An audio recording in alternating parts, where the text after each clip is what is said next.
the cannabinoids, whatever the fuck that shit is. Like, whatever,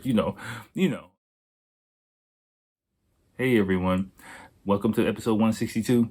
Thanks again for liking, subscribing, hitting the notification bell, leaving a comment, leaving some stars, audio, video, YouTube, wherever you are, wherever you're at.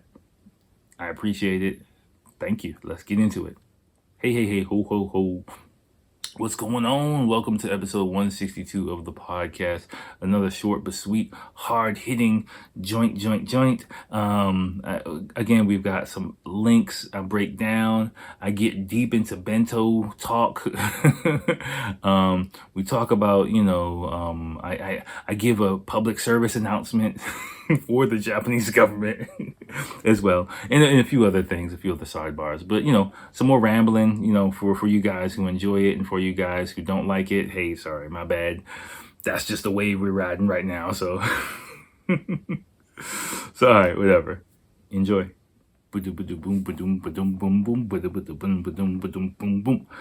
That's terrible rendition of the song that I'm thinking about. Don't do it. Higher, baby. Get higher, baby. And don't ever come down. Free bass. Don't do it. White lines. I'm thinking about white lines. White lines blow away. Well, we're not really talking about cocaine, but this episode we are talking about drugs. Welcome to episode 162 of the podcast. I'm back in effect again. Audio people, video people, everybody people. Welcome back. I completely forgot to record the intro, so I got to try to remember to do it at the end of the podcast. But drinking some Yona again. This is like the only beer. This is literally like. Did I drink beer? What did I drink last? Okay, I drank beer and sake in the last episode. Great episode, by the way. Listening back to it, I was really happy with the information, just the banter and all that.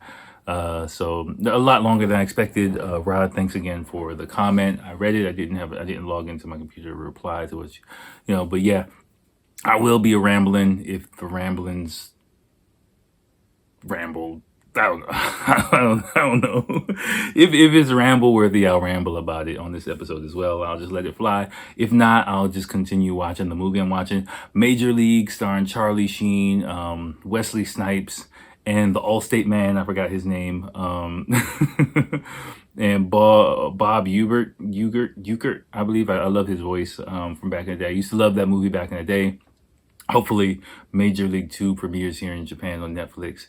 It's funny because actually, I watched Major League 2. I remember I watched Major League 2 when I was a kid several times, in the early 90s. And it was a great movie, made me laugh so fucking much. And then years later, I watched the original Major League. So a lot of the jokes from the first one, I just completely didn't get. But it was just a great movie, great miniseries. That would be a movie I would love to see a reboot of. But yeah. So I'm just watching the original again. Excuse me. So I'm halfway through that. So but I was thinking, should I record tonight? Should I record tomorrow night? I bought beer, and I was like, maybe I'll record tonight. Again, fishing for topics. There's one news story that just popped up on Japan today that I gotta talk about, and I gotta give my 2 cents on, which if you check the description, you'll probably know what it is, but I'm gonna save that for the end, just because that's probably gonna be, after I get this, I got a Aoni beer in the fridge, so, if I get through both these, I ate a lot for dinner, so, a lot of bread, some shit. Everyone's out of the house, so we got some we just got some like pastry sandwiches kind of thing, really really well done Japanese, from this really nice sandwich shop near one of the stations where I live. And so my wife, I was at first I was like, I'm not hungry, whatever, and my wife just bought a bunch of shit, and it was all really good. I was like, oh shit, this is actually really fucking good. This is really good too. It was like I ate like 4 fucking sandwiches, but it's like not even like a sliced bread sandwich. It's like properly done sandwiches. Like I had some curry pan, which is like curry bread and some shit. I think I have some cheese in there too. I tasted some cheese, just like fucking karaage, like fried chicken ball nuggets kind of sandwich with some egg and some other shit in there, primo.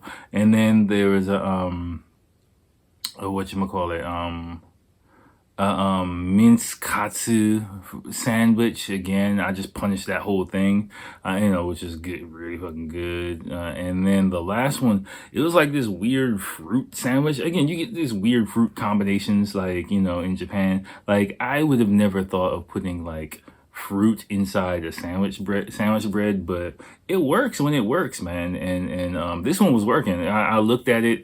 It was the last thing there because I ate everything else. Like, everyone was asleep. My wife passed out, my son passed out. They were busy all day, so like everyone passed out already. And so I was like, I ate most of the shit and I was like kind of full. And then there's a sandwich with like some jam and some fruit. I mean, well, technically there's jam in it, so it kind of makes sense. But it was fruit and cream, nama cream, which is like whipped cream in there. Japanese whipped cream. There's a whipped cream. But when someone's looking at this thing, I think there's a pear poking out of there or something like that. I'm just like, I don't really trust this thing. But I was just like, fuck it, guy. I can't just eat everything and leave like one half piece of like fruit sandwich there. It sounds weird saying fruit sandwich, but that's what it is. It's a fucking fruit sandwich. It's weird. I can't even describe it. When you come to Japan, you'll see what the fuck I'm talking about. I don't trust convenience store fruit sandwiches with fruits in them. Like, if you got like sandwich bread and like some whipped cream with a strawberry poking out, I'm not really feeling that. So I don't have the balls to really like eat that shit. Some people who come to Japan, like one of my friends from college, came to Japan and she swore by it. She was like, it's so good. And I was like, you go ahead and eat that shit. I ain't touching that. But to each his own. It's just my, biases. But, maybe I'm just completely fucking wrong because I ate this pear jelly jam, whatever the fuck, whipped cream sandwich. And this shit was really good. Like, the bread was nice. It just worked, so I might have to fucking rethink my whole life now. I don't know. But yeah, so I'm fucking full and I'm drinking beer, so but whatever. Like, whatever. Come on now. I'm living my life. I'm living my best life. Fuck. Terrible. Okay. Smile, bitch. I think that's the song. Lil Duval. My wife says I'm just terrible at like she gets so pissed off at me like every time like I'm like, that song, I just start singing it and she's like, what the fuck are you talking about? Like, she's just like, I don't know what the fuck that is. Like, she just gets so mad at me. You can see why, right? I just completely failed twice at trying to like replicate a song. I know I'm terrible at it, but in my head it sounds so good, So I mean, and I like singing, so I know what it sounds like in my head, and like, fuck what everyone else thinks. I'm just enjoying singing it. So, hey, I'm living my best life. Okay, all right. This is enough of this bullshit. All right. So let me get into it because, I do kind of want to make this a short episode. I got to work tomorrow. I got a full day of work tomorrow, and I got a few topics I want to get through. Especially the last one. I want to spend a little bit of time on that one. So let's plow through these. Okay. So again, similar to the previous episode, just the algorithm and some shit that I compiled from throughout the week, and I'm just gonna go through it. Not too many topics, but we'll see where it goes, right? All right. So first up, we've got a video in. I mean, this is not necessarily in this order. I'm just letting you know, but in the description, the appropriate links will be there. So how train bentos are made. Again, this is a product of the algorithm. I scanned through it. I think it's a pretty interesting video, but it does, similar to the couple of the links from the previous week, let you see the precision of Japanese work ethic when it works at its best. Another thing to really notice is, the dedication to work. The person talked about not really taking breaks that much, and they just like, you can just see the person like just I don't know how the fuck they do that shit. Cause like just, you know,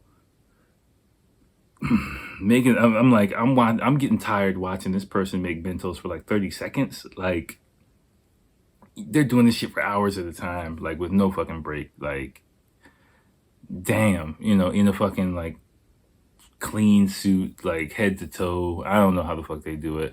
I think one of my students used to do that shit, and you know, she said it was pretty rough, but you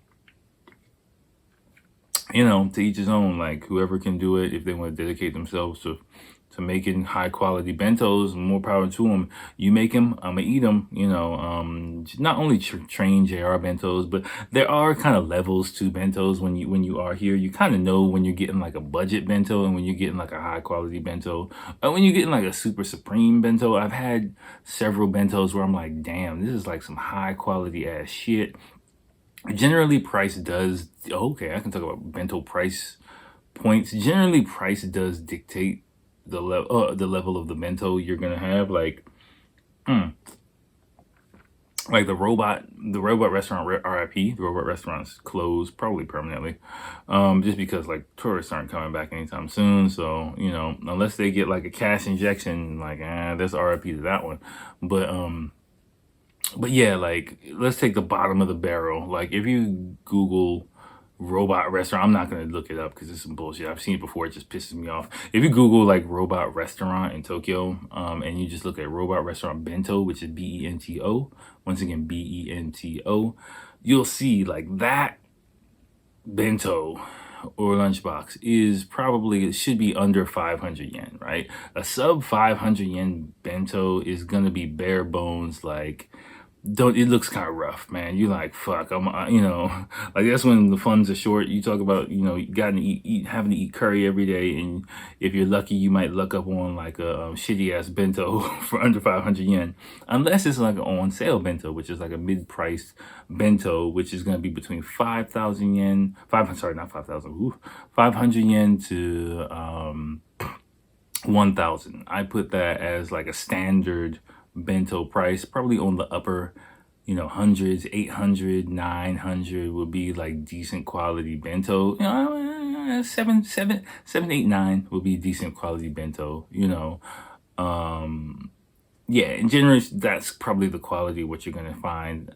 Not only in convenience stores, convenience stores sometimes can be pretty shitty. Like a supermarket bento, you know, something that might be kind of well put together with at least a little bit of care, you know, maybe shopping center or something like that. You might get one of those, right? That's gonna be like a standard kind of price range that you'll get. For my lunch, you know, if I do go bento, recently I go sandwiches. Again, I'll talk about it. Just saves me a few hundred yen, which is like a few bucks, and you know, calorie count as well.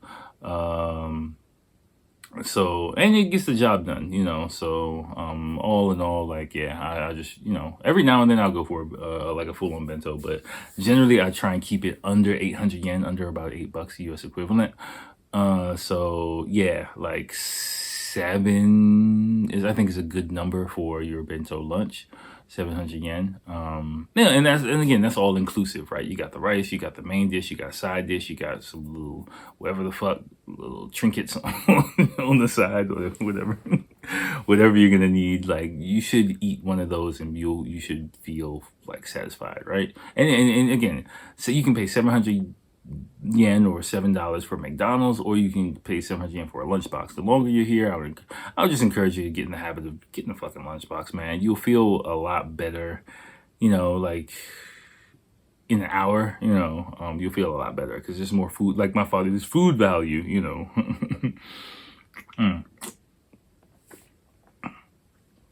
So then above 1,000 is, I put another level. Like if I want to do a premium bento, like in where I eat lunch, yeah, I'll go 900 yen. But 1,000 yen is kind of like the borderline. It's like, you know, you're crossing into premium territory when you go over 1,000 yen for a bento, right?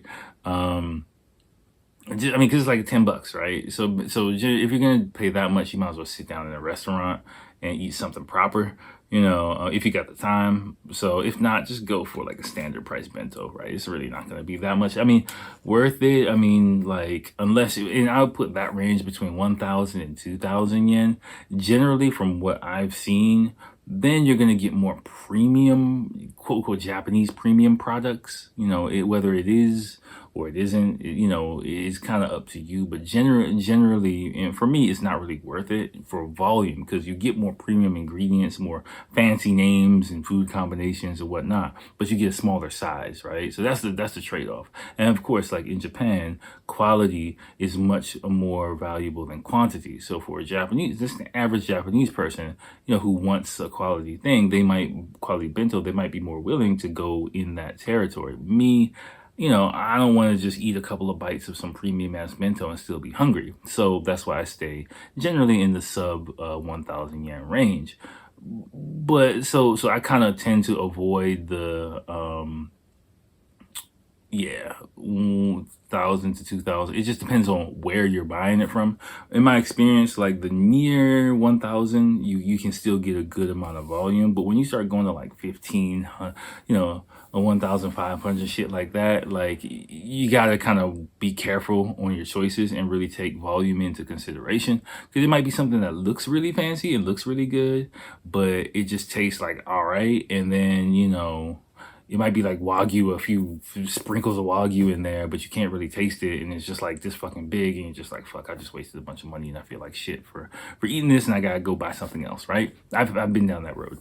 So just be careful in that kind of little bit higher range. And then you got like, I think anything over 2,000 yen is kind of more super premium bentos. Then you got Wagyu in there, you got shrimp, you got a whole bunch of craziness going on. Occasionally, I've been in that super premium bento kind of light, or even might be 1,500 and over. It might be 1,000. I might want to say 1,000. Yeah, 2,000 is a bit pricey. I say, let me retract what I said. 1,000 to 1,500 would be the little bit premium range, and anything over 1,500 would be like super premium in my experience. And that's when I think you get the ingredients and you also get the volume, and you're full. It feels like a proper fucking meal.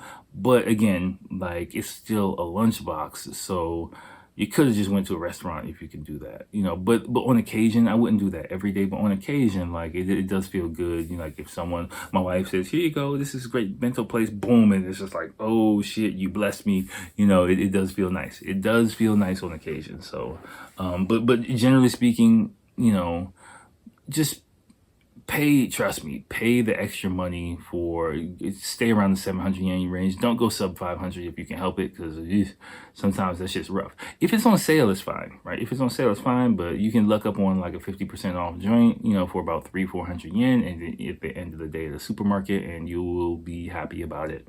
And if you haven't heard me say before, generally that goes down after 5 o'clock. All right. So that's that, but go ahead and check out how it's made, and that's a few gems on you. A TV show that I was kind of iffy about. I only watched I haven't even finished watching the full fucking episode of it. I'm not gonna officially recommend this show. I was scoping it out for its potential, but I'm not sure I'll make it through the show, actually. My motivation for watching it just kind of went down just because the people on there were kind of annoying me. But is Konmaris cleanup show. I forgot the fucking name of it. It's like a Japanese title, whatever. But basically, Konmari, this lady, she's like the cleaning goddess of Japan. Kind of, she loves cleaning. She's really like a demure, conservative, elegant Japanese lady, and she got a fetish for cleaning shit. So she became really popular over here about, I'd say 10 years ago, maybe. And, she wrote a book, she has her whole cleaning philosophy and things like that. And so, in her push abroad, like they made a Netflix show about her. And my initial thoughts would be it would be a real fish out of water show, like, watching because you see foreign people coming to Japan quite a bit, right? And seeing how they interact in those type of situations. And, it's entertaining. It's interesting for people to see, oh, wow, they're in Shibuya. Oh, wow, they're in Harajuku, blah, blah, blah, blah, blah. But in this situation, I was interested to see how a person like her would interact, interacting in America, for example, with around American people, average American people who aren't really out of their element. They're entrenched in their lives. But the people there, the first couple was just annoying as fuck. And so I just kind of stopped watching it really. So I can't really speak 100% on it, but yeah, give it a try if you're into that type of shit, and you know, see what it is. Let me make sure I'm still recording. Sorry. Okay. I feel like the camera's a little bit high, but if it might be a little bit high, but if it's not, I don't know. Whatever. I'm just letting this shit roll. So YouTube people, if you're only seeing like my eyebrows, my bad, but I think I should be okay. But yeah, I put a link, maybe a trailer for it or something like that in there a few days ago. But go ahead, check that one out. The next one is a pretty interesting one. I actually watched this whole thing. Why real wasabi is so expensive, and yeah, one tip that they talk about in the show is making sure that the wasabi is grated in front of you. And again, that you're only really gonna deal with this. You're only really gonna experience this if you go to like a proper sushi restaurant, like not rotating sushi. No, Kaiten sushi is not real sushi. Like if like you have a sushi chef in front of you making the sushi for you, like you know, of course, like asking if you're into something, you got all the ingredients laid out in front of you, watching them grind, watching them grind up the sushi, right? The not the sushi, the wasabi right in front of your face. Then that's real wasabi. You know, on occasion, I've been treated to go to those type of places with by Japanese people. You know, and it's been a experience. You can really taste the difference in wasabi versus packaged wasabi. Also, I would say one important tip that a Japanese person told me, and which I would really stress for you, excuse me, sorry about that, a little burp for the audio people. But important point: if you do go to a sushi restaurant, someone has told me this. Do not, and I repeat, do not wear any cologne or perfume. Don't do it. Actually, sometimes I've heard that they won't let you in if you do that, right? Because I don't know if I've said this before on this podcast, but because I've been told very explicitly by Japanese people that, you know, eating sushi in a proper sushi restaurant is an experience. You know, for the it's not just you're eating it; it's the aroma, it's the taste, it's everything, right? You know, the atmosphere of the place. So, it's kind of a very sterile environment. Is kind of what it feels like to go into a proper sushi place. Like going to a rotating sushi place and going into like a proper sushi place is completely different. The atmosphere, the layout, you know, the volume is just completely different, right? Like, so you're like in a fucking clean room. That's what honestly, that's what it kind of feels like. You're in like a clean room of a factory or something, you know, they're just making microchips in the back something for you. You know, cause it kind of feels that way. Like, you know, the air feels very crisp and dry. Depending on the place, the floor, the atmosphere, the way people talk, the volume level. So there should be, you know, basically, if you, I've never really thought about this deep, but everything is kind of focused on you being able to completely experience the food. So, you know, everything is kind of taken out of the elements so that you are actually able to, you know, in a clean, kind of crisp environment, enjoy the food, the taste, the flavors, the smells of those, the delicacies, the delicacies the delicacies, the nuances of everything, right? It's just kind of slightly heightened, you know, but again, it's not like overbearing, it's slightly heightened. So if you have like perfume or cologne, that dampens your senses, right? That covers the smell of the food, not only for you, but for the other patrons of the place, because you're probably, you know, especially before Corona, you're going to be in close quarters of other people somewhat, right? So if you walk in there with your fucking perfume or cologne on, like, you know, that interferes with everything, you know. So they don't really allow people with perfume in or cologne in. So you might think you're going to a fancy place and you want to dress up and you want to sploosh some whatever the fuck, but don't do it. Just don't do it, right? You shouldn't be, you know, and you shouldn't be smelled you know, one way or another, good or bad. Like, you shouldn't be smelled walking in there. So Just keep that in mind. It's a big kind of thing, and it could cause a big incident, you know.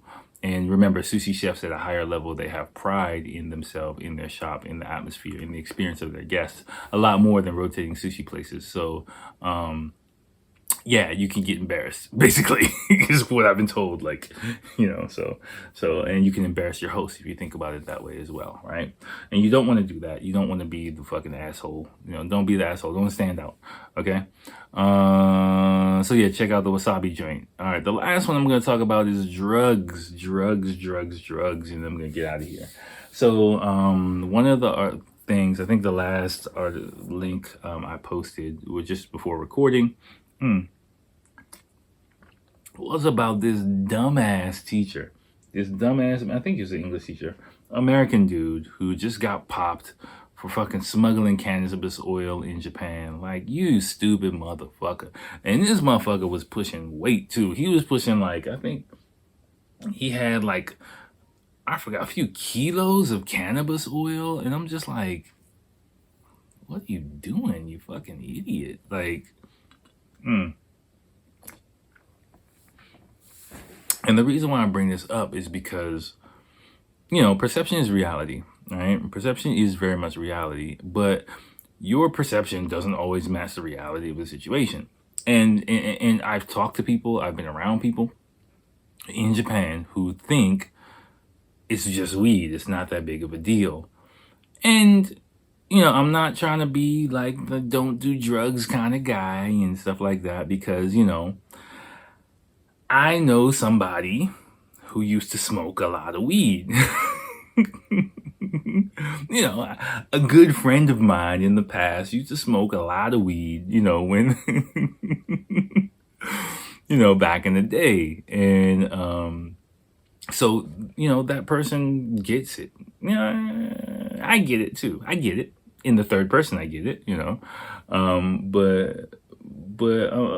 But in Japan, it's just not worth it, man. It's just not worth it, because for you it might be something that might be natural. It might be, you know, cool. It might be not a big deal for you, but Japan don't play that shit. So, you know, you have to be willing to just understand that that's what you're stepping into, and it's better for you to just avoid. I've seen pop stars and fucking, you know, celebrities and stuff like that, the police kick down their goddamn door for got a few fucking, you know, seeds and shit. Like, I mean, and now the laws are kind of funny here. It's okay to have seeds of weed. It's okay to have CBD,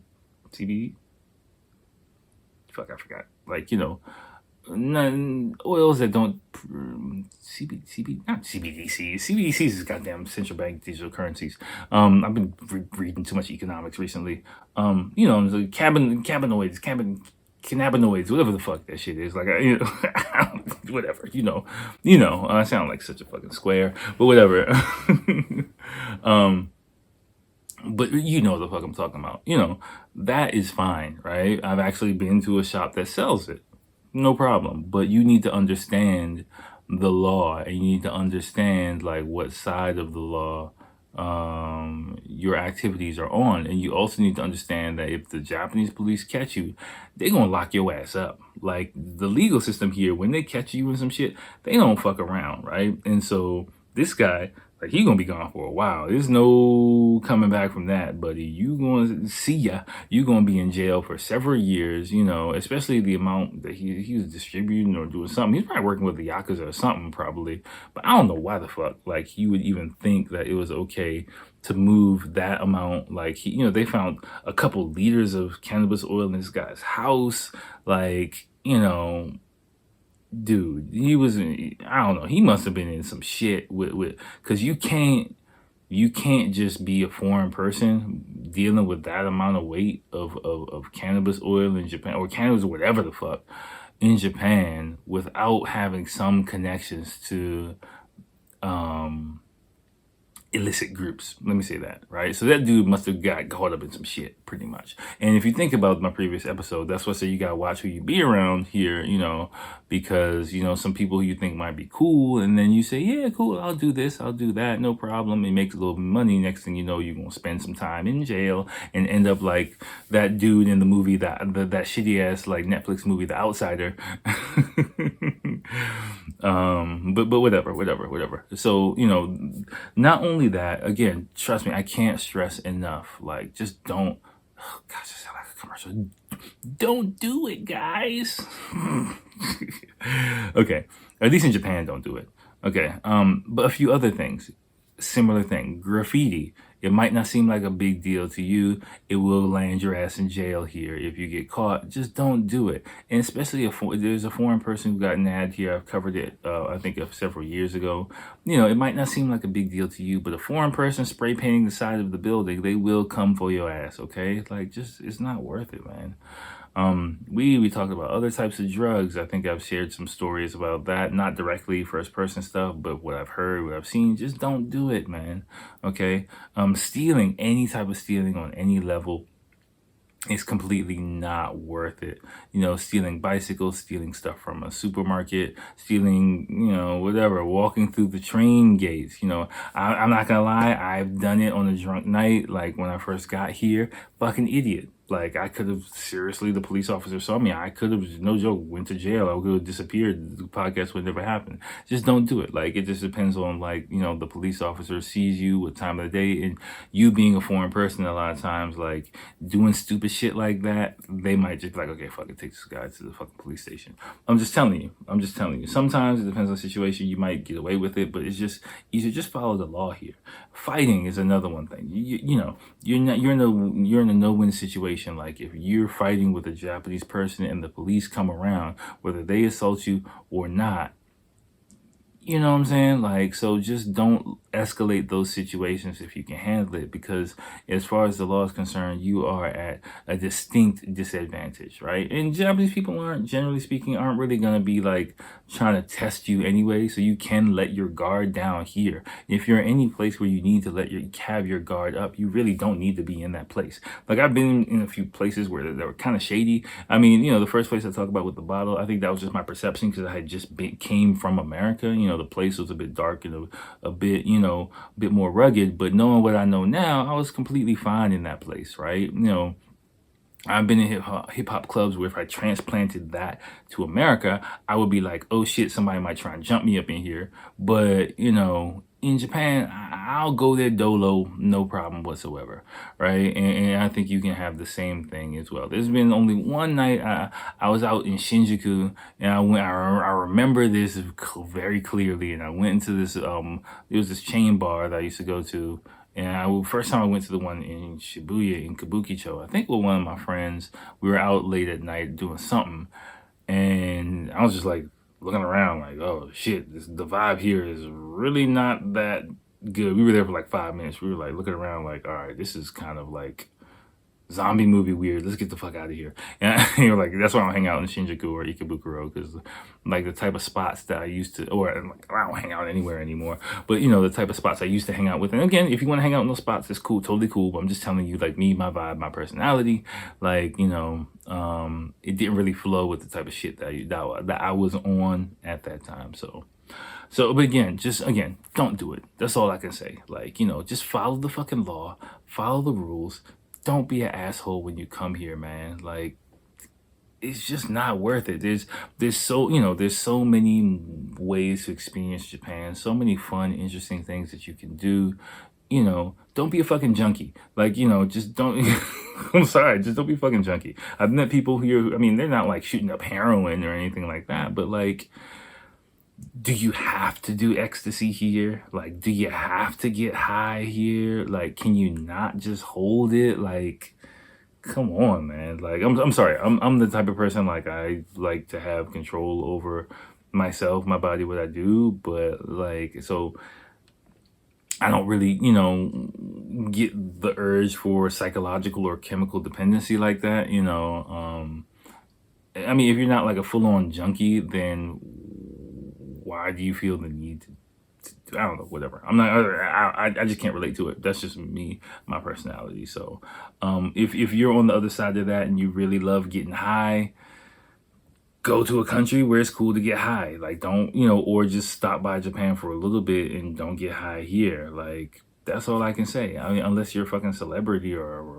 rapper or something like that, where you have like people who will actually take care of all that shit for you. But like otherwise, man, it's just not even worth it. That's all I can say. And that's how I'll end this joint. Okay, so episode 162 in the books. I'm gonna go finish my movie, and I will holler at y'all next time. Peace.